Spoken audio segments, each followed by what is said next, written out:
folks. Grab a seat and pour your drink neat as Whiskers and Whiskeys present Tales of the Trophy, the SEC's great. I gotta see. I want to do the Big Ten there. The SEC's greatest rivalries.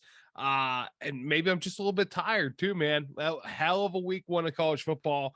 I'm all exhausted today. That all that excitement really wore me out.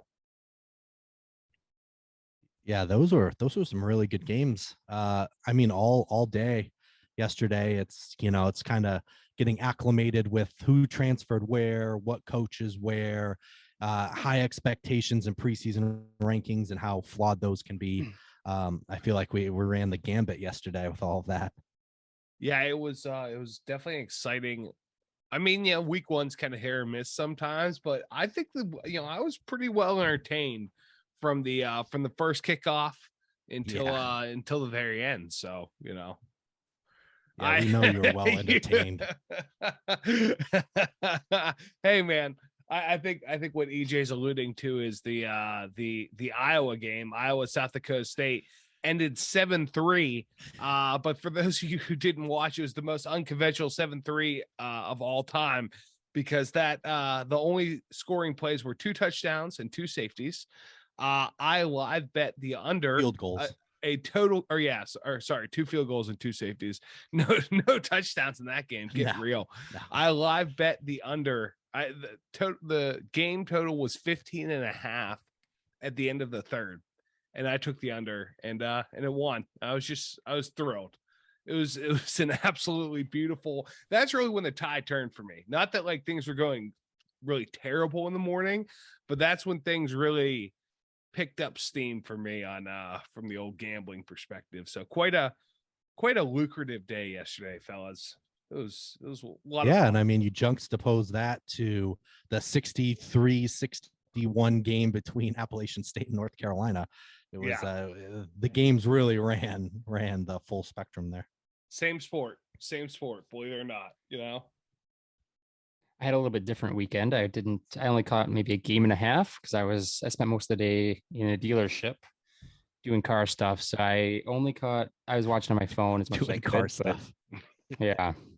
But so yeah, you guys are gonna have to fill me in a little bit.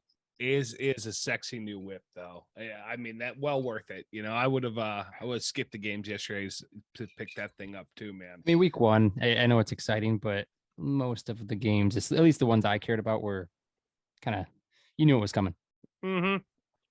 Yeah. I would agree. I mean, that's a pretty good consolation prize there. That nice Jeep to miss out on, week one games. I think I would make that exchange as well. We might need to take it somewhere for a game. Oh, I would absolutely be down for that. I feel like that's like a tailgating machine. Yeah. That's just built for that. It absolutely is. All right, guys. Well, like we said, great week one, official week one of college football. Now we get to talk about a very, very great and fun rivalry. But before we get to that, Joe, what are we drinking today? Give me a second here. All right, there we go. Unleashed. So this week we have the Lynchburg lemonade. As you can tell by its name, it's heavy on the Jack, so which is fitting. So this drink itself, I'll give you the ingredients real quick and then get into a little bit. There's not too much history here, but I know EJ had a few comments to make as well. So you got an ounce of Jack, ounce of triple sec, half ounce of lemon juice, half ounce simple syrup, lemon juice. 4 ounces of lemon lime soda, and then you just garnish with a lemon wedge. So I did a little bit of a different take on this. I didn't have everything exactly as they wanted. So for lemonade, I actually went with lemonade. Ooh, okay. and used that instead. Yeah. I used a lime truly as my lemon lime soda. So kind of the same outcome. It's carbonated and it's got the flavor. It's actually a lime truly margarita. I really like those. Those are very good. So I mean, really, you just add everything into your shaker except for the carbonation, and then shake and add it to a highball glass, and then you can add your whatever you're using as your carbonation on top of it. So I like the combination, like in subbing in the Truly there. That really helps to kind of like accelerate the alcohol consumption path. That's Double a bubble move that I'm there. a big fan. Yeah, that is a yeah, double bubble. and those ones, like those Trulies aren't. I mean, the flavor's there, so you're still getting the flavor that you would from like a lemon lime soda. So yeah, right. yeah. All right, let's try and these then- bad boys. Oh, Let's do sorry. it. Go ahead. No, that's right. EJ's I've been EJ's like shuffling salivating over here. Cheers, boys. Oh yeah, that'll do. I wish I would have. Little sweet. I don't know why I don't think about lemonade and like whiskey as a pairing more, because I love lemonade. Like there's not much better in the summertime than a nice, cool, refreshing glass of lemonade. And that's a fantastic pairing. So I don't know why it's not something I think about more. I wish you would have told me this back in May. I mean, this is just a fantastic little bevy. Can I That's a just say I'm really loving your choices early on because it is still hot as balls out. Yes. So I'm We're trying to appreciating that keep- we're trying to saving keep some it of the appropriate. the hardy stuff is coming when it starts to get a little cooler. Yeah, we'll he's milk gonna this have summer as long as we alcoholic can. chili coming up for the November time for him. Ooh, I feel like that's like a good band name or something. Alcoholic chili. Alcoholic chili. I love it.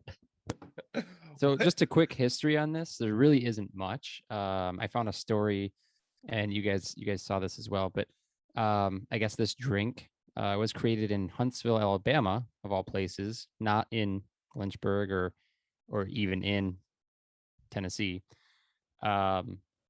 So he created it in 1980, and then Jack Daniels started making it and kind of inherited it or adopted it as their own.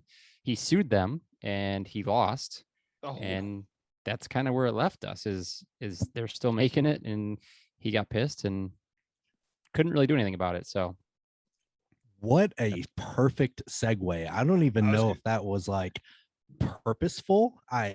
I'm gonna just give you credit and say it was. So one of the things it had mentioned was obviously adding some sort of Tennessee whiskey. So it recommends Jack Daniels, but it also recommends any other Tennessee whiskey. And one of them was Uncle Nearest. And this was something that I'm familiar with just because one of my coworkers it was actually one of like our executives told a story and kind of, gave a recommendation about Uncle Nearest and how if you're going to drink a Tennessee whiskey, that should be the one. So I thought I'd just give you guys a brief little history here on Uncle Nearest. Uncle Nearest is a Tennessee whiskey named after Nathan Nearest Green, and he is credited as being. Is that a hyphen or is that a middle name? That is a nickname. Okay, I was gonna say a middle name's that's an odd choice there.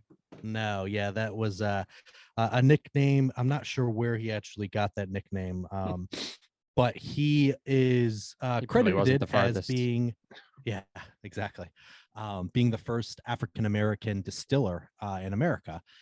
And one of his, so he was a formerly enslaved man that got his freedom and started to distill whiskey in Tennessee. And he had a very young apprentice that he taught how to distill, and that would be Jack Daniel. And so Jack Daniel then decided to take his recipe, Uncle Nearest, and essentially claim it as his own.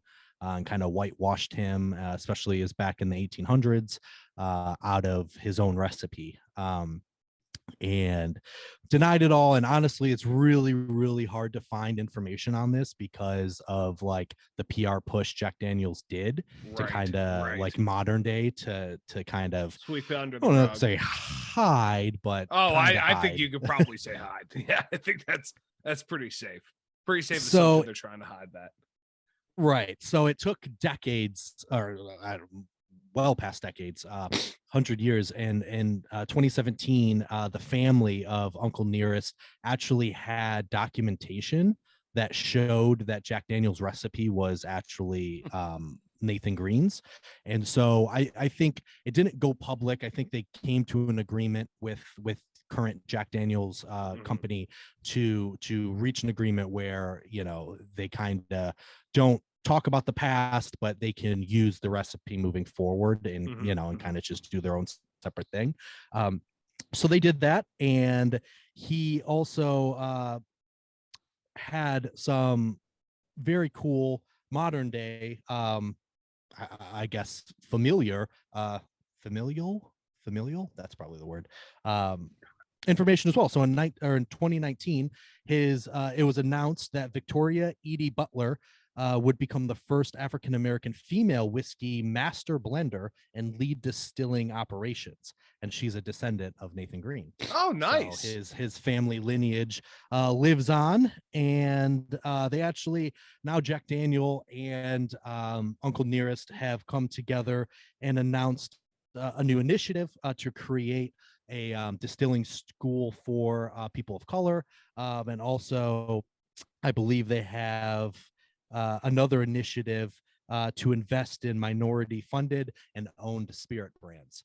Nice. So the story ends up being a very cool one. Obviously, it was terrible that, you know, this man's recipe was stolen from him for so much, for so long. But yeah, very cool. So, you know, I think Jack Daniel's company now obviously made it right, but if you're looking for a Tennessee whiskey, I've had Uncle Nearest. I actually thought I had some left over, but I drank it. I did see it very at the nice store. It's a little more expensive though. Yeah, it's very nice. It's very smooth. I highly recommend it. So if you are a Tennessee whiskey fan, I really highly recommend you get the OG. Get it straight from the source, from Uncle Nearest himself. Yeah. No, I got a trivia question for you guys. Fire away. What is Jack Daniel's real full name? Oh, I don't know this. I don't know this. I have no idea. Any guesses? How about first name? John. Okay, EJ. Yeah, I'd say John. That's a good guess. Jasper Newton Daniel. Jasper.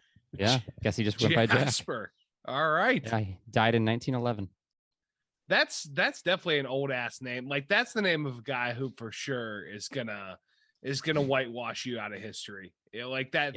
Yeah. Oh yeah. I've never seen a picture of him either. I haven't either. Guy, he's definitely, Handlebars. that's a nefarious looking fella right there. Yeah. He definitely probably like was twisting his mustache after he put old Nearest out of business. Probably. So do you guys go with traditional Jack for yours? Yeah. I did not. I just, like I said, I thought I had Uncle Nearest and in North Carolina, so I just grabbed what I had. I actually think I put Bullet in this. I went with Jack Honey. Kind of nice. Oh, there you go. Yeah. I mean, I love that. You're just remixing this up. You're putting your own spin on it, man. I gotta keep it interesting. So there you go. All right, should we move on? I think yes. Let's go right into our pick 'em with the boys segment. So I don't know if there's any other podcast. I probably should have done that research. I don't think anyone has a pick 'em, but I will say we do. I know there's another set of boys that are pretty famous, but we do consider ourselves the W&W boys, and this is essentially a college pick 'em. Yeah. We are boys. So we are damn boys. So we don't have a bus. We do not. No, you just got a beach. We got a spare bedroom. We got a Gladiator now. Screw a bus. Oh, that's true. Fit. Oh, why not? We'll figure it out. Jeeping with the boys. There we go. Jeeping with the boys. So yeah, guys, this weekend was about as bad as it can go for me. I went winless with two very heartbreaking losses and one that was not even close. And you guys were the exact opposite. Yeah, you were pretty. Yeah, I was even thinking about like putting Purdue on my list, and then you got the pick, and I'm like, I guess I'll hang on to it. But no, yeah, felt like I said, it was a great little weekend. It's nice to do well, start off the season right, and go undefeated here. And just pad the bank account, because there's gonna be some dark times around the corner. I know that. There's gonna be a couple weeks where it's like, holy shit, it's all going wrong. But it's nice to start and have some good momentum and feel like the smartest man in the world for just 24 hours. So I'll take it, man. I'll take it. EJ, did you just flip a light switch? It instantly got dark there. No, yeah. The sun just it went down like so fast. Yeah, so you might not be able. I'm just gonna be like a shadowed figure. Yeah, you are. That's all right. You were kind of like that last time. I got you too. So yeah, I think I'm gonna adjust my strategy here. I didn't even realize it. I just got so caught up in like the close games. I don't even think I picked a spread that was longer than 6.5. So you did not. I probably should have. Week 1, that's where it's at. Yeah, I probably should have sprinkled in like a double-digit home favorite in my mix, and I will adjust accordingly. You'll learn. Yeah, I mean, hey, yeah, next week you never know, man. Yeah, I mean, I think I told you guys before, pick'em, I'm terrible. I used to be in pick'em leagues with my coworkers at work, and I quit because I was really bad at it. Wasn't it your idea to buy this bottle? Yeah. I'm working at it, guys. I like a challenge. I felt pretty good about my picks. Obviously, a couple of them just barely missed. Doesn't matter, right? It's not horseshoes and hand grenades, but we'll do better. Speaking of some bad misses, I mean Doyle. Shout out to Doyle for sending his picks, but like Utah, right? So that's tough. Yeah. That's brutal because Utah absolutely could have won that game and covered. Yeah. And then I'm Virginia Tech. I mean, yeah, that was actually one I almost took Old Dominion. That was one that I was intrigued by. That was just one of those like East Carolina. Like you look at your AD and you go, "What the hell are you doing? Sending us to a rival road game, week 1?" Like real setup for failure there. Yeah, it really was. But no, I mean. Yeah, like I said, it was a fantastic week for me. Had a real nice time. And I mean that Iowa bet under 15.5, like that's strangest bet that you're gonna have this year. Maybe. I mean, it's gonna be hard under to be a total. I don't know, a total game under 15.5. Yeah. Like that's insane. So I'm super proud of that one. I'm so glad I got it in. But yeah, awesome week. So everyone listening, please don't feel like you're behind. You're going to start at the same spot I am with 0-3. True. So don't be afraid to join us next week in this competition. Obviously we're all trying to catch Mike here, but these ebb and flows. So you're not really out of it. Join us. Please. It would be nice. It would be great to just, and that's the thing about gambling, right? It's like, man, maybe I won't lose a bet all year. Like that's awesome to feel. And then just the lows of I'm the dumbest man alive that's coming. I eventually around the corner. I can't wait. But I will say that I will keep posting on our Instagram too. I was enjoying doing a couple of quick sips here and there as the drama unfolded throughout the day. And if things do take a turn gambling, I will post as well when I'm in a sad, dark place. Mike's doing a live video on Instagram from a bridge. I've been with him on those sad days. And they're quite something. Yeah. Yeah. We'll share those too. All right. Anything else, guys? From our pick'em last week? Or no, nothing for me. No. All right. Well, then let's get into the episode and the rivalry. So today we're going to talk about the battle for the beer barrel, and that is played between the Kentucky Wildcats and the Tennessee Volunteers. So, guys, what are your guesses to what the trophy looks like? Like I'm thinking like a glass of wine, like a nice Chardonnay is probably what it's going to look like. Joe, what do you think there, pal? Maybe margarita glass. Oh yeah, I like that. Yeah. No, I actually have I'm just thinking of the old oaken bucket. Like that's kind of what I have in my head. Maybe bucket. Oh yeah. Yeah, exactly. Maybe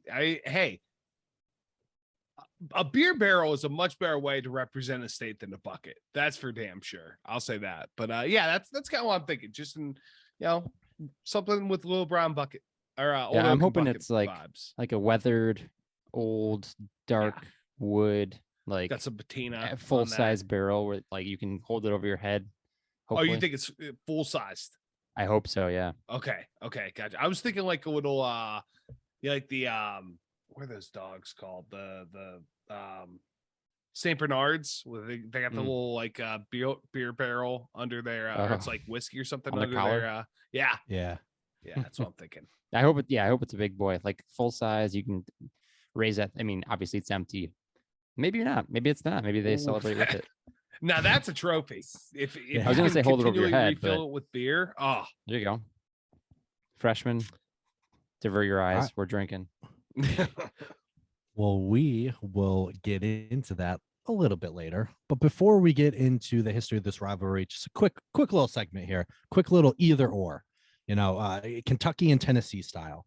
So I'm going to give you two things, and you tell me, both of you, which one you would prefer. Okay. First one. This one's a bit of a stretch, but we'll see here. Great. So Great the start. song, "Bourbon in Kentucky" by Dierks Bentley, or "Tennessee Whiskey" by Chris Stapleton. Joseph, you can go ahead. Tennessee first. Whiskey. Tennessee Whiskey. I don't even know the Dierks Bentley song. Yeah, I don't know the Dierks Bentley song that well, but I mean, Great. Chris Stapleton, Can't- voice yeah. of an angel. So Yeah, I don't think anything would have beaten Tennessee Whiskey. But yeah, basically, the song goes, "There's not enough bourbon in Kentucky to get me to forget you." Is essentially okay, gotcha. the tone of that Dierks Bentley song. Gotcha. Okay. All right, so that we got that one out of the way. Now we got some real tough ones here. Justin Timberlake or George Clooney? JT. Yes, JT. Ooh, Clooney, I mean, what does Clooney have for us? Yeah, I mean, he can. I mean, I love Oceans, but like JT can sing, he can dance. You know, It's funny. He can act. He's got a bromance with Fallon. Yeah. Okay. You don't like the bromance with Brad? With BP? Nah, it's nah. I feel like Brad is more of a serial bromance guy. You know, I don't think that anything that he and George has is He gets bromances with whoever he wants. yeah, exactly. Okay. The Fallon and Reese- JT is more organic, I think. Yes, Sure. I definitely agree with that. Yeah. Reese Witherspoon or Jennifer Lawrence? Jennifer Lawrence. I'm gonna take Reese Witherspoon. I love Leave Love Bombs. Okay. See, I'm with. I mean, they're both lovely. I think Jennifer Lawrence would be much cooler to hang out with. Yeah, like I feel like Reese might not be very. You think? Fun. I don't know, man. She's had some pretty bad moments. I mean, I guess we all have. She's but also got very some- short. Has she? Yeah. Has is she like? She's had a couple of DUIs where she pulled the "Do you know who I am" card. Are you so- serious? I didn't realize Yeah. that. Oh Yeah. man, I'm changing my vote. There's still time to change it. Yeah. Yeah, I'm going to J-Law then. I don't like that, not at all. No, yeah. Well, like I said, everyone has their moments, but she's had a few that are like that. Okay. Kentucky Derby or Bonnaroo? Ooh. It's hard. I've never been to either. Yeah, I haven't. I'm thinking the Derby. I very much like I've never been there, but I'd like to go. I love the vibe, the seersucker, the drinks, like I feel like you got to go once, right? At least once. Yeah. I'm gonna go Derby as well because I feel like Bonnaroo's nothing against it because I've never been, but I feel like it's not much different than any other music festival. Yeah, I'm not a big music festival guy. I was surprised it took you guys that long because I didn't think either of you guys would be big music festival. I mean, I guess maybe you, Joe, but I think I've been to a couple. I mean, it'd be fun, but I think the Derby would be like betting and like just the whole activity of getting dressed up, and it'd be fun to go to. Check it out. Yeah, I agree. All right, last one. This is a big one. Nashville hot chicken or Kentucky fried chicken? Nashville. Hot, yeah. That's, you guys that's not a tough one. Yeah, that's hesitate. Nice. All right. Well, it looks like you guys overall like the state of Tennessee more than you like the state of Kentucky. Although Kentucky obviously gives us all the great bourbons. Careful. Careful with what you say there, pal. Oh, I know. Surprise, Mr. I hate Tennessee here, and all of a sudden you're picking all these Tennessee people. I mean, it's delicious chicken. I'll say that. All right, it's delicious chicken. Are we doing this each week? I kind of like this segment. Yeah, I can bring this back. Nice, very nice. Okay, yeah, you're killing it with the new I'll keep that in mind. pal. I will say that the segments are fantastic. Are my references like the greatest? Do I have like the best references? You do have the sickest references. Your references. Oh, sorry, the sickest. Oh, wait, sickest? Is that the sickest. reference to when you told us what sick means, or no? Oh yes, absolutely. Doyle appreciated that one. Yeah, I know. Yeah, Doyle texted me about that, which of course he did. Me too. All right, so let's get into the history of this rivalry. So the first matchup was in 1893, and the Wildcats won 56-0. Yeah, quite the. That's first, a lot of points there. for 18. EJ would have taken the Volunteers. Yeah, exactly. What's the spread? I like the Vols as a road dog. And then the Vols won the next two matchups. But overall, the series is Tennessee leads at 82 wins to 26 losses to 9 ties. Shit. And yes, and there's a reason for that. So the rivalry has been played every year since both teams joined the SEC in 1932. So there's plenty of games being played. But early on, this matchup was pretty even, but that changed because of a 26-game winning streak for the Volunteers. Oh my gosh. Yes. So the 26-game winning streak happened between 1985 and 2010. And this consecutive winning streak is tied for the 11th longest in college football history. Can you guess who holds the longest streak at 43 straight games? So this is 43 straight wins against a rival, or is that what you mean? Yeah, and they're rivals. It can be against an opponent, but these two are rivals. They are still playing this game today, and it includes the service academy. Give you obviously there's a lot of teams. I want to say it's probably Notre Dame with the service academy, like Notre Dame Army or Notre Dame Navy. Correct. It is Notre Dame who is the service academy. Either Army or Navy, probably Army. Yeah. Joe, what do you think? I'll go Navy just for. It is Navy. So I thought Dame you might have been nodding your head, but like what I could see. I wasn't even looking at him. You can't just see me anyway. Yeah, I feel like Navy has had some better teams more recently. Like, and I remember they had an upset, but I didn't know if it was Notre Dame or someone else. But so it was 43 straight games, and Navy broke that streak in 2007. Gotcha. Okay. Okay. So it's not active. Okay. It was not an active one. Yep. Gotcha. And some other notable ones that were kind of in that top 10-ish was Michigan over Indiana. That was 24 straight wins. That was broken in 2019. Yeah, I know. That was crazy too. I didn't realize that. Florida over Kentucky. That was 31 straight. That was broken Kentucky, in 2017. Man. I know. Two of the top 10. Yeah, and some of the longest ones that are currently active is Ohio State over Indiana. Sorry, Hoosiers. Or Indiana at 20s, yeah, at 26 straight, dating back to 1991. A&M over TCU is at 24, but they haven't played since 2001. Okay. So that's kind of a tough one. And then Bama over Vandy at 22 straight, but they haven't played since 2017. But I think they might play this year. I don't think Vandy's breaking that streak. You're gonna say tonight. Wait. They haven't played since 2017. Yes. Huh. Okay. I guess right. No, that makes sense. I just remember Tua and Jalen both playing in that game. So okay, cool. That makes sense. 2017 works. Okay. COVID, yeah.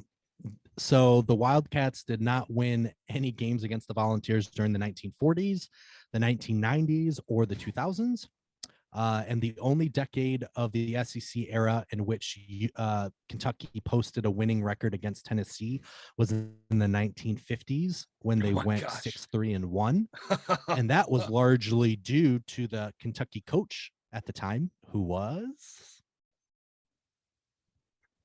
Mr. Bear Bryant. Oh, okay. So Bear Bryant coached at Kentucky for 8 seasons, and under Bryant, Kentucky made its first bowl appearance in 1947, won its first SEC title in 1950, and that 1950 team would finish with a school best 11-1 record, and their only loss, Tennessee. And that concluded the season with a victory over Bud Wilkinson's top-ranked Oklahoma Sooners in the Sugar Bowl. And when the AP poll was released before the bowl games in that era, so Kentucky ended up in the regular season ranked number 7, but several other polls declared Bryant's 1950 Wildcats to be the national champions, but neither the NCAA nor the College Football Data Warehouse recognizes that claim. Wait, so they were ranked 7th, but other polls said no, they should be the national champions. Yeah, so the final rankings stopped before the bowl game. Okay. So they were 7th, then they won that bowl game in a shocker, and then most people feel like they should have been the national champions, but they were not recognized as such. I don't know, like I feel like that wouldn't fly now, right? You know, I mean, we're like in the playoff, right? Like, and we're gonna get to a 12-team playoff, but like if you have like the number 17 like knock off the number 1 team, like I'm not saying they're national champions. I'm saying that's a great win, and maybe they're better than number 7, but like they're not national champions. Yeah, I mean, I don't know who was the national champion or what. Let's just, I don't know how necessarily the bowl. I mean, college football is so. What if their best player was hurt or something? Like, doesn't I guess, I mean, who knows? We weren't around during that time, but yeah, that just feels. I just wonder what it was like back then. Yeah. Yeah, I think that segment, stays in season 1. I was trying to freshen it up for you guys. Maybe I'll sneak it in. We were trying to. I will say. The segments are fantastic, dude. The segments are fantastic. Maybe I'll sneak one in one of these times when it's a year. A lot of the times we ran up against the same years, multiple rivalries. But so Bryant also led Kentucky to appearances in the Great Lakes Bowl, the Orange Bowl, and the Cotton Bowl. And Kentucky's final AP poll rankings under Bryant included number 11, number 7, number 15, number 20, number 16. And then the highest ranking yet was number 6 in 1977. Okay. So though he led Kentucky's football program to its greatest achievement, Bryant resigned after 1953 because he felt that Adolph Rupp's basketball team, which not a good first name. would always be the school's primary sport. So now did he go to A&M after that? I'm not sure. I didn't look further. I know it wasn't straight to Alabama. Yeah, well, I am pretty positive he was at A&M before Alabama. Okay, then probably. That's interesting. So didn't want to share the spotlight with Rupp, huh? Nope. And then I guess years after leaving Lexington, he built a better relationship with Rupp, but it looks like they were kind of at odds about who on campus should be, primarily supported. I mean, that makes sense. Back then, you probably weren't getting as much like funding. Like, you had to really like fight for the spotlight, on campus. No, still today though. I mean, that happened just a couple weeks ago over the summer with Calipari. Wait, what happened? Calipari had to apologize because he was interviewed or something recently, and he said, "Oh, we're a basketball school. Like, we should get all the funding." And he had to go back. I didn't hear that. No, yeah. Oh wow, I didn't realize maybe that like either. 2 months ago. Holy cow! He was. I don't know where he was, but he was. I want to say he was overseas somewhere, and he got interviewed. He said, "We're a basketball school. We should get the money." And then it was like super awkward because what's Kentucky's coach's name? Stoops. Yeah, he tweeted at Calipari saying, "Whoa, we're not just a basketball school here. What do you mean?" And then they did like a sit down once Calipari got back, and he it was interviewed again. And he said, "Oh, we're good now. Like everything's fine. Like we talked it through." Like but I like misspoke. that's like what do they need? Like that's the crazy thing to me. Like I would think that it's easy to like fund maybe Calipari like just doesn't like getting some of the spotlight taken, but like I would think that anything Kentucky basketball wants, they're gonna get, like Yeah. I don't. Here we go. I got it. He's This gonna was ask for August 12th. I don't know what he was thinking. Kentucky basketball coach John Calipari woke up Thursday and decided to publicly make the case for his program to get a new practice facility. This is a basketball school. It's always been that. Alabama is a football school. So is Georgia. I mean, they are. No disrespect to our football team. I hope they win 10 games and go to bowls. At the end of the day, that makes my job easier. It makes the job of all of us easier. But this is a basketball school. Notice that he said he hopes they win 10 games and go to bowls, not 13 games and go to the natty. Yeah. And Stoops replied via Twitter, basketball school, ? I thought we competed in the SEC. #4 straight postseason wins. Yeah, I mean, you never want that out of your schools, like top internal coaches, right? Like, that's embarrassing. Yeah. Well, I mean, they lost one of the greatest coaches of all time, and God knows, I mean, I don't know. Back in the day, I feel like there was definitely a lot more like loyalty, and Bear Bryant might have just stayed if he would have felt like he was getting the respect he wanted. He might have. Yeah, that's what I mean. History is repeating itself in 2022. Well, I mean, now I gotta take a look because I gotta take a look to see where he went. Okay, yeah, he went to A&M after Kentucky, and then obviously he went to Bama. But there's a movie that came out quite some time ago about it's called The Junction Boys, and it was his first camp at A&M. And he just, I mean, it's the most brutal training camp like ever. It's a cool movie.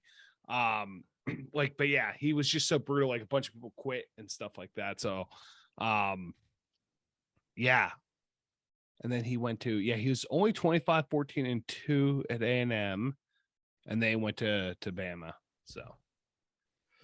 Because all right, Mama called, and when Mama calls, you just have to come running.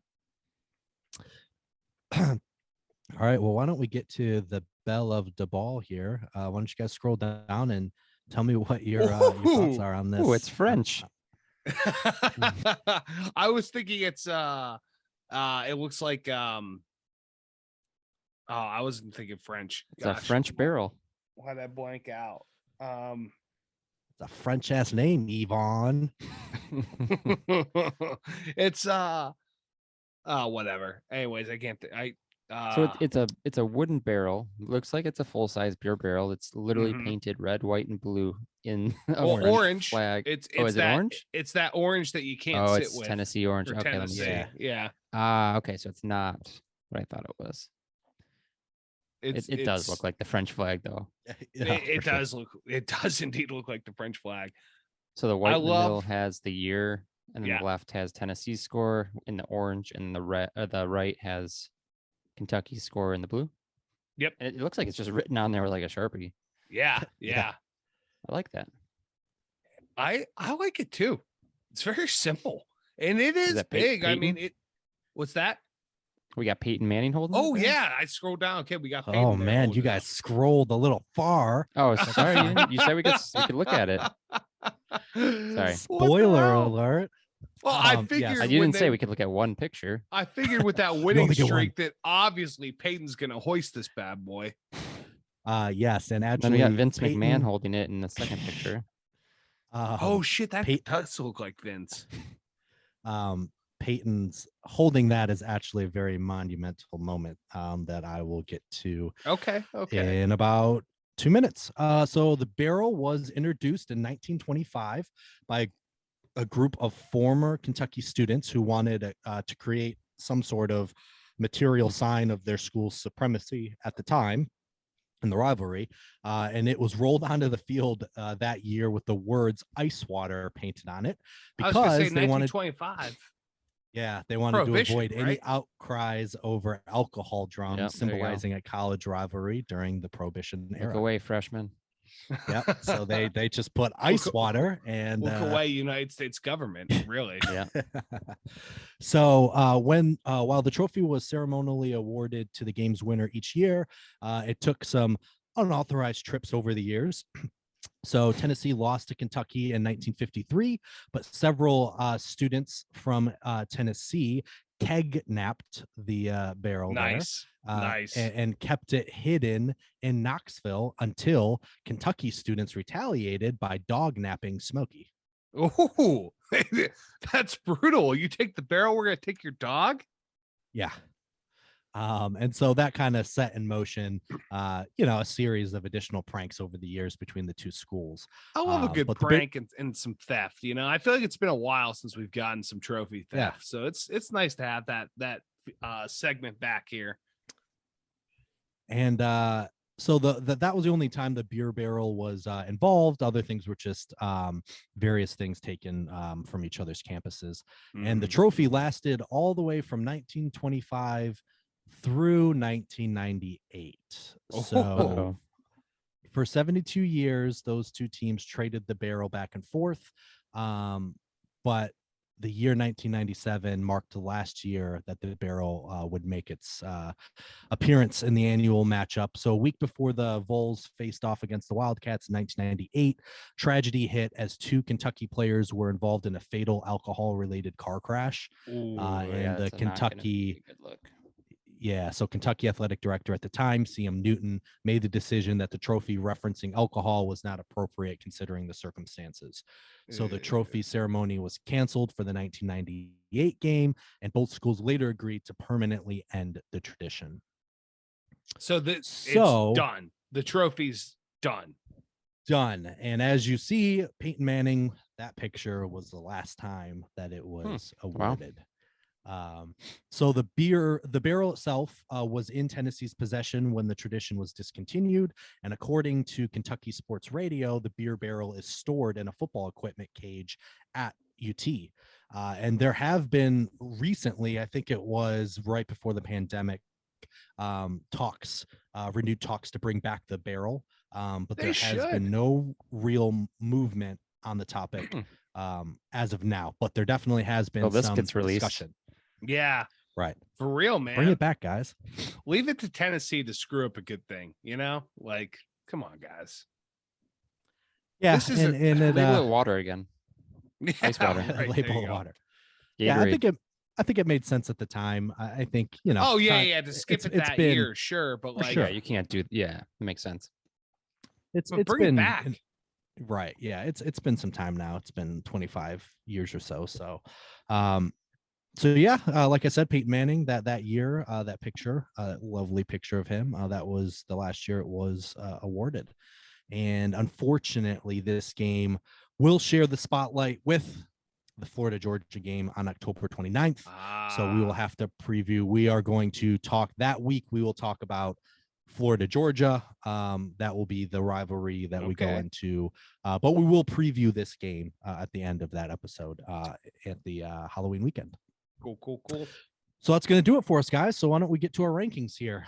So just to remind everyone, we rank on a scale of 1 to 5 for looks, history, the rivalry, and then the competitiveness of the rivalry. And then overall, whether we think that is a bottom tier, a middle tier, or a top tier. So, Mike, why don't you start us off? All right. Let's see.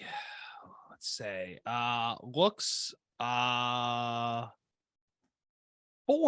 like it quite a bit. You know what, knock it down to I do love a beer barrel here, but I'm gonna knock it down to a 3 because you just can't sit with that orange. That's an orange that you can't sit with. It's ugly, so knock it down to a 3.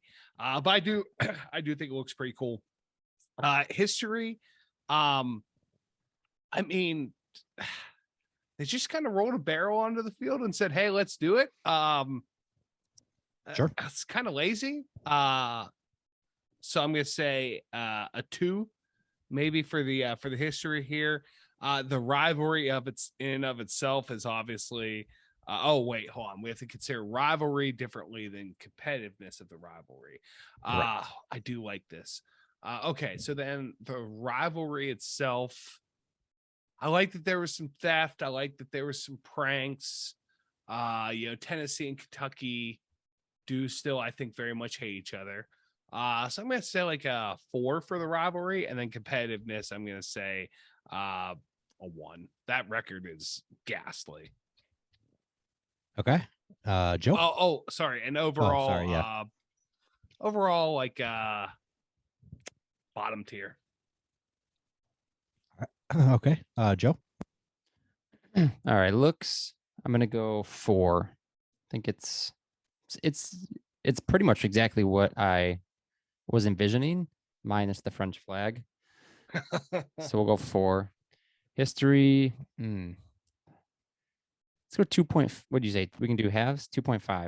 2.5. Yeah, we can do halves. Not great. Not horrible. Unfortunately, the history kind of was cut. I mean, it cut short a little bit. Unless they bring it back. Rivalry. Let's go 3 for rivalry. Kind of right in the middle. And then competitiveness 1, clearly. And then tier. Let's go bottom for now. I might bump it to middle, but let's go bottom for now. All right. Okay. And looks for me, I'm going to go with a 4. I think I love uniqueness, and even though it's not like an actual trophy, I actually think that works in its favor. So I definitely love that. The history, I'm going to go 3.5. So while the genesis of it wasn't anything spectacular, I love the ballsiness of 1, doing a beer barrel in Prohibition, and 2, the longevity of it. So obviously it lasted 72 years. That's good. Would that be like comparable to making a trophy? It's like a bong or something right now. Yes. yeah, I think so. Although, yeah, I mean, or maybe like a 8 ball or something like that. Like that. That's really what it would be. Yeah. Yeah. The rivalry itself, I give it a 2.5. So right around average. I feel like it's they're definitely rivals. I don't know if it's the most heated rival, but it's definitely not. I wouldn't say it's the best. It's not the worst. I just tagged it a little below a 3 just because I really like interstate rivals, and they are not that. And then competitiveness, I actually might change so I think I did 1.5 for Georgia Tech. And it's right there. I'll just do 1.5. I'll put it right there. I mean, yeah, that series speaks for itself when you have 26 straight wins against an opponent, like in modern era too. It's not just 26 straight wins back in 1820. It was them in the 80s through 2010. So overall, I'm gonna keep this in a middle tier for me. It's gonna probably be the low end of that for now. Okay. Yeah, so that's how I'm gonna do it for now. I honestly, I wanted a little bit. I expected to like it a little bit more, because of the name, right? The battle for the beer barrel. That's fantastic. But I think it definitely is hurt by the fact that they don't play for the trophy anymore, and but I do like some of the things around it, right? Like the longevity, the theft. Potential. Yep. There is, I feel like it's potential. wasting a lot of potential here. I feel like it's it's got some intangibles, got some good measurables, looks good on paper, but just needs to put a couple things together here. Not waste its potential. Yeah. Well, why don't we start a movement? Like this. Hashtag bring back the barrel. Let's get it going. Let's find some allies on both sides, and let's get this thing out of that equipment cage. I'll call Peyton. All right. Yeah, hit him up. So guys, I just want to say, I'll call week, Calipari. Yeah. I mean, whoops. Your rant of the week segment was awesome. You like that? I did. I loved it. and I have two. I have a twofer. We're on this double bubble. I've got two things. Hit us do you guys want this? Do you guys want the sports one first or the non-sports one? Hit us with the sports one because Sports we're on first. that. Yeah. Okay, guys, I cannot stand. I saw this happen twice in the Michigan State game. I saw it happen multiple times in other games. If a quarterback crosses the line of scrimmage with the ball, he is a runner. Enough with this stupid slide and then a personal foul penalty because because especially when you have quarterbacks juking and then deciding to slide. Nope. Yeah. Absolutely not. You cross the line of scrimmage, you are a runner and you can get your head knocked off. No, there was a big one in the sliding. Notre Dame Ohio State game too. Yes, it's ridiculous because that dude's juking people and then decides to slide. Yeah. And I'm not, you're never going to hear me defend Ohio State, but there was a play where it's extremely hard for a defensive back or even for any defensive player to hold on. Let me see if he's going to slide here first, right, before I tackle him. Like, there's no way. Like, you're after not going to win that too. Yeah. And it's, yeah, I mean, that's the same thing with targeting too, right? It's because, and it's great that there's a review for targeting, but it's like, people are just moving so fast in this game. And sometimes it's just, if they go to slide and, because you're trying to, there's such a small window where you can hit a person. And if you're going for that window and they slide then, or like something changes their body movement, like it's just impossible, and the problem is the people throwing these flags, like most of them have no idea what it takes to play the game at that level. And like, how hard it is to control your body in those types of situations. So I also think they're going to err on the side of caution to try and they obviously want to keep players safe. And if they're not doing that, then they look even worse.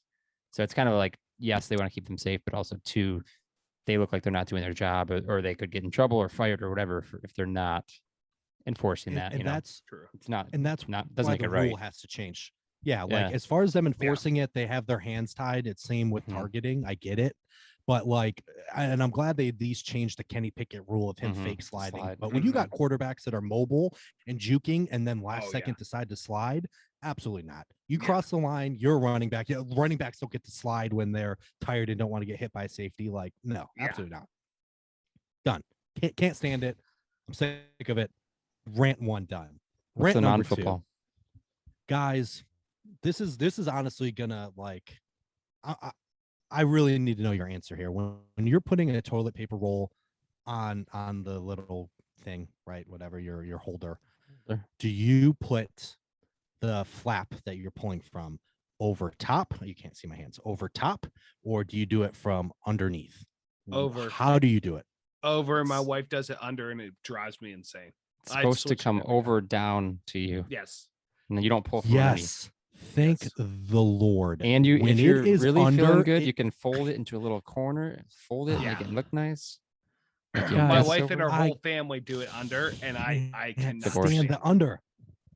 Can't stand the under. It has to be over because then you're like, especially when it's like a new roll and sometimes oh my god, it's impossible. Big. It's impossible you're to get ripping a square. Off square by square. Yeah. Yeah. Okay. I'm glad you guys are with me on this. It's happened here at the beach. It has to go over. Like I will actively like who did it? Move who was when it? I'm at I don't know, but when I'm at other Get him out here. houses, I will put it over.